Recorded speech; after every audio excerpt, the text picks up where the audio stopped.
Talk about having a full-blown meltdown. Sunny Hostin completely lost it on The View after not everyone agreed with her outrage over the 8 Democrats who voted yes to reopen the government. Instead of acknowledging the damaging impact that the shutdown was having on millions of Americans, including unpaid federal workers and families missing their SNAP benefits, Sunny argued that she would rather see the shutdown continue, Democrats stand strong, hold the line, than allow Trump to get a win.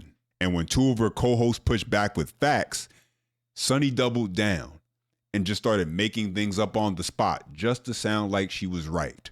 As always, the best way you can show your support and that you enjoyed the content is by smashing that like button. That tells me you like the video. And subscribe for more breakdowns just like this. But let's start from the most egregious part of this entire rant that Sunny made, where when she didn't like what the other hosts were saying and pushing back, well, she just went ahead and started making it up. Take a listen. Because with Donald Trump, the cruelty is the point. He does not care. This is a Republican choice. The last thing that I'll say about the federal workers, there's a 2019 law that requires the federal government to pay federal workers. You must, it's the law. It's the law. So the fact that the Democrats traded in their vote to get federal workers working again is ludicrous. Let the courts do their job. No, it's to get SNAP benefits out. People can't eat. People can't afford the... This is why I encourage people to be a little bit skeptical. Just don't believe something somebody says on TV because they say it with confidence and they're on a major network like ABC, on a show like The View, where millions of ears and eyes will view and listen to this. And they will take what she said as being the truth. And when they hear it, they're going to hear that Trump is holding the pay from all these federal employees and they're supposed to get paid during this shutdown. Sunny Hostin said it. It must be true. When in fact, all she's really doing is making it up, making the law sound like what she wants it to sound like in order to be right.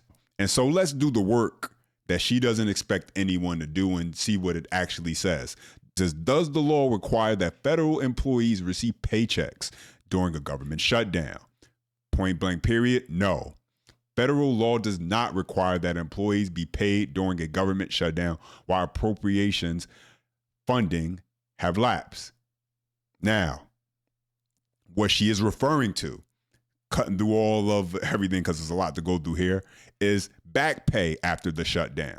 Under the Government Employee Fair Treatment Act of 2019, you heard her reference the 2019 part of it, once the government reopens, all affected federal employees are guaranteed retroactive pay at the earliest date possible. As you can see right here, plugged it into Google, does the law require federal employees to still get paid during government shutdown? During a government shutdown, the law does not require federal employees to be paid during, keyword, during the lapse in appropriations. However, the Government Employee Fair Treatment Act of 2019 guarantees they receive full back pay once the shutdown ends and funding is restored. Sunny just can't stand the fact that not everyone on the panel agreed with what she had to say. And so she just figured she'd make up something that fit her narrative. But one person she did not have to worry about that with was Whoopi. So, I mean, you know, 50-50 chance of negotiating health care subsidies. I just remember all of the people who are coming in and hoping that people would vote them in and say, yes, you can be this person, or you can be a judge, or you can be this. And they all said, no, we're not going to mess with anything. No, we're going to leave everything as it was. I have no faith that they're going to negotiate and come back to the table. And you know, I'm glad that folks, maybe, because again, we have seen, you say this is going to happen, and then it doesn't happen. Right. So surprise me and show me that this is really, that people are going to get their money, that people are going to get the money that they are entitled to. It's not a gift. Right. They're entitled to this money during when there's a shutdown. You're entitled to that money. Yeah. So There's this idea that they're giving in and giving this as a gift, it's not a gift. No. You know, it's I don't understand. So is he right that Americans wanted Democrats to keep fighting? You know, this would, And, you know, people will get rehired, supposedly, federal workers, and reinstate SNAP benefits, but a 50-50 chance of extending the subsidies, I don't believe it. Now, I'm trying to understand probably just as much as you. What in the world is Whoopi talking about? Because if she's referring to government employees who were working this entire time but not receiving a paycheck, well, thank you, Captain Obvious. Of course, I don't think anyone disagrees that those people deserve to be paid. But if she's referring to those people who receive SNAP benefits and they're entitled to it, well, that's Whoopi showing just how delusional she really is. Listen, no one's entitled to eat off of other people's labor. And that's what SNAP benefits are. They give people money from taxpayer dollars. Now, you can say a lot of things. You could say it's the kind thing to do. You could say it's the humane thing to do if you believe that. But entitled, no. And don't tell me that because we live in one of the richest nations in the world, no one deserves to go without. Not when you live in a nation where people will literally keep having kids knowing they can't take care of them, but they also know the government will continue to fund their poor decisions. Not when you live in a nation where people will choose to work less just to make sure they can keep their benefits. But now let's turn to Alyssa Griffin, who for this particular topic turned out to be one of the voices of reason. Take a listen. So I've been saying from the outset, I don't think anyone wins in a government shutdown, and I welcome this deal. And let me tell you why. So the fight over extending the Obamacare subsidies is about addressing 22 million Americans who are going to see their healthcare premiums skyrocket. I believe that's important. I'm with Marjorie Taylor Greene. I'm with Mike Lawler and a number of Republicans who believe we have to extend those for at least a year. However, in the interim, while the government remains shut down, 42 million people are losing SNAP benefits ahead of the holidays. So to me, we've got to hold out for those 22 million whose premiums are going to go up, but deny these people SNAP benefits in the meantime. That math doesn't math for me. And that right there is not even taking into account the federal employees that were affected, some of whom still showed up for work doing their job despite not receiving a paycheck and not knowing when their next paycheck would come. But then those people who they chose to ignore and make suffer to protect those working class people were those on SNAP benefits. I mean, if this is how Democrats show that they care about people, many of whom vote Democrat, may this type of care never find me. Have you ever had a moment that changed your life? One accident, one employer who doesn't care, one hospital bill you couldn't pay. That's how quick life can change. And when it does, you realize something fast. The big companies, the insurance giants, they don't care about you. They've got teams of lawyers whose only job is to protect their bottom line. But who's protecting you?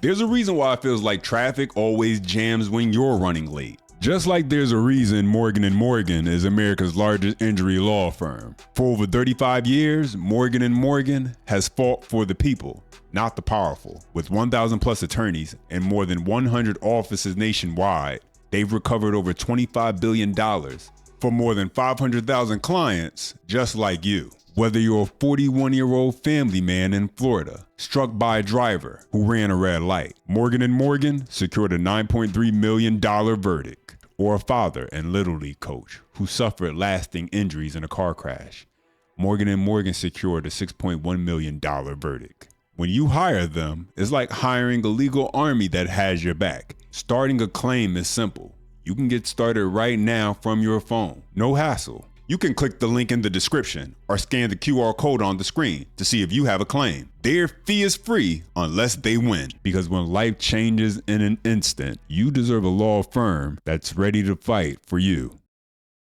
And finally, Democrats are going to look like losers if they're just attacking each other in this. For some reason, Marjorie Taylor Greene was better at messaging the stakes of this shutdown, it feels like, than a lot of Democrats were. You have to give people the benefits they are entitled to under SNAP. You have to address the underlying issues of the crisis of healthcare in this country, but get government back working. No one can get anywhere. Flights aren't flying. The holidays are coming. Yeah. This is a welcome decision in my mind. Okay. Look, let's be clear. The Republicans run the House. The Republicans run the Senate. The Republicans run the White House. The Republicans run the Supreme Court, as far as I'm concerned. This was a choice by Republicans to cut SNAP benefits. This was a choice by Republicans to cut ACA subsidies. This was a choice by the Republicans to gut the federal government and federal employment. Democrats had nothing to do with it. Sunny Hostin wants to play this game of choices being made by Republicans versus choices being made by Democrats. Fine, let's play this game and see where we end up. Republicans did not support the Affordable Care Act, often called Obamacare. The law passed in 2010 along party lines with no Republican votes in either the House or the Senate. Once again, no Republican votes in the House or the Senate. The legislation passed the Senate with a vote of 60 to 39. So much for the need to be bipartisan when you can get all 60 from one side. And the House passed the vote 219 to 212, relying entirely on the Democratic votes. And so when we hear Hakeem Jeffries and whatever Democrat talking head they send to speak to the press about there needs to be negotiation, there need to be bipartisan efforts made on both ends, just understand that Democrats are telling you what they want you to do when they don't have the power, but not what they actually will do when they have the power. And the same thing occurred in 2022 with Biden's extended Obamacare subsidies. No Republicans supported it in the House nor the Senate. The tie-breaking vote came from the vice president at the time, Kamala Harris. And so Democrats, all by themselves, solely as a party, created all of the issues we're seeing with health care, with Obamacare, that are occurring today. But yet they're expecting Republicans to step in and fix the problem. And so if we're really being honest and people really knew the damage that the Democrat Party has done, I don't think that anyone would actually want a Democrat anywhere near a piece of legislation when it comes to what healthcare would look like in America. They've already shown you what they're capable of, and it's been nothing but failure. But facts like this won't stop people like Sunny Hostin from going on Trump deranged rants. I want an opposition party. I think the Democrats caved. I think the Democrats let down the American people.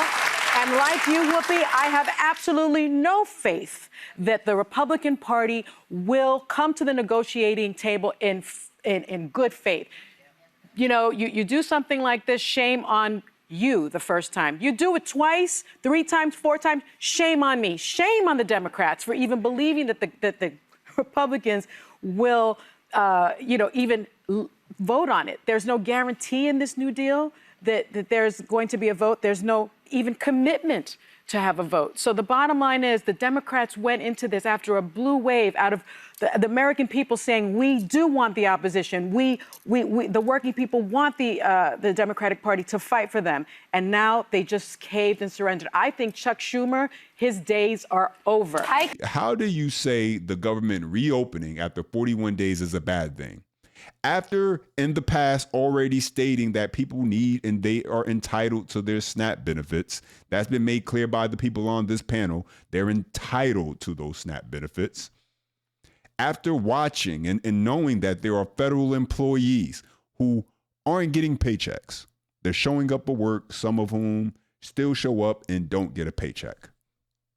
How could you sit there and say the government reopening is a bad thing? I'll tell you how. By being someone like Sunny Hostin, who gets to sit in their ivory tower and finger wag at everyone who doesn't think or believe the things that she does, because she believes she's so right and righteous in her fight against the president that anyone who opposes her with her thought process clearly must have a screw loose. But I think we all know that's not really the case here. If he cannot keep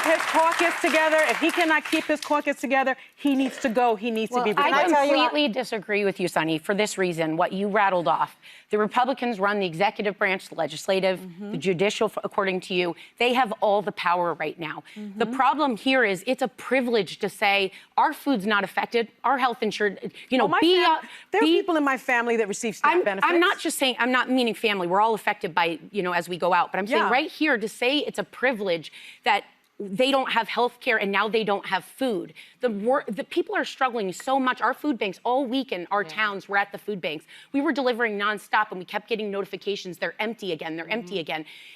Opposition, people can vote in a blue wave and say, but opposition, when you have no power, is not helping us at all. They need food on the table. We need our flights back up in the air. The holidays are coming. People can't afford Then Christmas. the Republican Party should have done it. Yeah, Sonny's Trump derangement syndrome might be one of the worst cases I've ever seen. It allows her to believe that shutting down a major part of the American economy, the airline industry, the FAA, telling airlines they have to reduce flights by 10%, leading to cancellations and delays. I experienced it firsthand. For her, people not getting paid, flights being canceled or delayed. For her, small price to pay if it means Donald Trump doesn't get a win. That's what we saw right now. If this thing were to continue, who knows the damage and the continuing effects it could have had as far as airlines cutting back on flights. But no, Sonny doesn't care about that. She just wants to beat Trump. She just doesn't want to see Republicans, Donald Trump specifically, get a win in anything, even if it's attached to helping millions of Americans. Let that sink in. But guess what? By doing this now, you open the government, we get our Arizona special elect. Yeah. Thank you. We get our vote on the Epstein Adelita stuff. Grijalva. And yes, thank you. I don't say her name right. Say it again. Adelita Grijalva. She will be sworn in because there are no more excuses. And the Epstein files by still won't get released. But they'll have to take a public vote and go on record They for not don't doing care. it. Sonny, I'm The just saying voters that's do. yeah, I care. But what you're saying about if they don't come through, fine. I don't have a lot of faith in them, but call them on their bluff. Let the American public know the Democrats did their best, and now they're saying enough is enough. People need food, they need health care. Anything that happens here that was promised and isn't delivered, completely on the Republicans. Well, The conversation on are there people on SNAP benefits who don't really need to be on those benefits, that's something that needs to be discussed. And something that has come out due to this shutdown is uncovering a part of that fraud. And hopefully it continues as a way to remove those who don't need it and as a result, drive down how much it's costing taxpayers. But there are people who legit do need those resources. The elderly, the disabled, people who are in legit need and just need a leg up for a short time in life because they're not looking for a permanent position where the government gives them a handout. Matter of fact, those people are probably more embarrassed than anything that they actually have to do that because they never thought it would come to that point. And that's what actually drives them to do better, to be better. But the Democrats and people like Sonny Hostin, they don't care about any of that because their Trump derangement syndrome runs so deep. And so that means if it'll make him look bad, if he suffers politically, even if millions of people suffer also, well, to them, that looks like a win. Anyway, guys, let me know what you think. Drop your comments down below. As always, the best way you can show your support and that you enjoy the content is by smashing that like button that tells me you like the video. And subscribe for more breakdowns like this. And as always, until next time.